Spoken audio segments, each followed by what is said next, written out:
രാജ്യമെമ്പാടും ഏകീകൃത civil code നടപ്പിലാക്കാൻ കേന്ദ്ര സർക്കാർ നേരത്തെ തന്നെ നടപടി തുടങ്ങിയതാണ്. ഇതിൽ ആദ്യത്തെ സംസ്ഥാനം ഏകീകൃത സിവിൽ കോഡ് നടപ്പിലാക്കുന്നത് ഉത്തരാഖണ്ഡാണ്.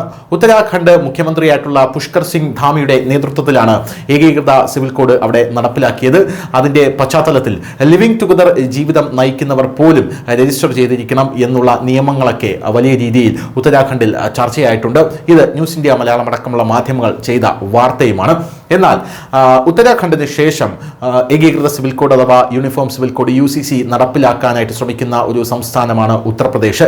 അതിൻ്റെ ഭാഗമായിട്ട് എല്ലാ തരത്തിലുള്ള നടപടിക്രമങ്ങളും അവിടെ തുടങ്ങിക്കഴിഞ്ഞു. അതിനുശേഷം അസ്സാമിലെ ഹിമന്ത് ബിശ്വ ശർമ്മ അതേ പാതയിലെത്തി.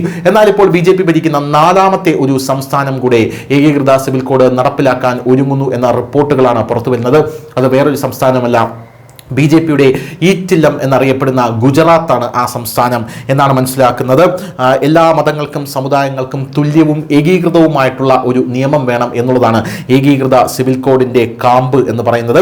വ്യത്യസ്ത മതങ്ങളെ അടിസ്ഥാനമാക്കിയുള്ള നിലവിലെ നിയമങ്ങൾ ഒരു തലത്തിൽ ഈ നിയമത്തിന് മുമ്പിൽ, അതായത് യൂണിഫോം സിവിൽ കോഡിന് മുമ്പിൽ ഫലമില്ലാതെയാകുന്നു എന്ന റിപ്പോർട്ടുകളാണ് പുറത്തു വരുന്നത്. ഗുജറാത്തിലെ ഈ ഏകീകൃത സിവിൽ കോഡ് സംബന്ധിച്ച് സംസ്ഥാന സർക്കാർ ഒരു സുപ്രധാനമായിട്ടുള്ള പ്രഖ്യാപനം നടത്തിയിരിക്കുകയാണ്.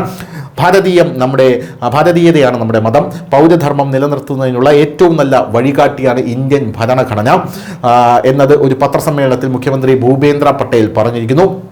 എല്ലാവർക്കും തുല്യമായ അവകാശങ്ങൾ ഉറപ്പാക്കാനായി ഏകീകൃത സിവിൽ കോഡ് നടപ്പിലാക്കാൻ ത്വരിതഗതിയിൽ ഞങ്ങൾ മുന്നേറുകയാണ് എന്നാണ് അദ്ദേഹം പറഞ്ഞത്.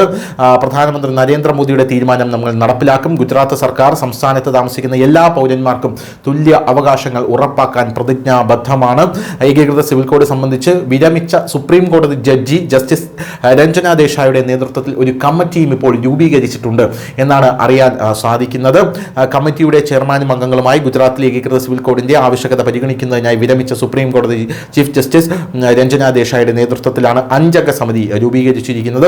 ഈ കമ്മിറ്റിയിൽ മുതിർന്ന വിരമിച്ച IAS ഉദ്യോഗസ്ഥർ CL മീന, അഡ്വക്കേറ്റ് RC കൊടേക്കർ, മുൻ വൈസ് ചാൻസലർ ദക്ഷേഷ് താക്കർ, സാമൂഹിക പ്രവർത്തക ഗീതാബെൻ ഷ്രോഫ് എന്നിവരും അംഗങ്ങളാണ്. ഈ കമ്മിറ്റി 45 ദിവസങ്ങൾക്കുള്ളിൽ റിപ്പോർട്ട് സമർപ്പിക്കണം എന്നാണ് ഇപ്പോൾ പറഞ്ഞിരിക്കുന്നത്. അങ്ങനെ റിപ്പോർട്ട് സമർപ്പിച്ച ശേഷം വളരെ വേഗത്തിൽ ഏകീകൃത സിവിൽ കോഡിനായിട്ടുള്ള നീക്കങ്ങൾ സർക്കാർ തുടർ തീരുമാനങ്ങൾ എടുക്കും എന്നും അറിയാൻ സാധിക്കുന്നുണ്ട്. ഇനി ഇതിൽ ഒരു നിർദ്ദേശമുള്ളത് ആദിവാസി സമൂഹത്തിന് ഒരു ദോഷവും സംഭവിക്കില്ല ഏകീകൃത സിവിൽ കോഡിൽ എന്നുള്ളതാണ്.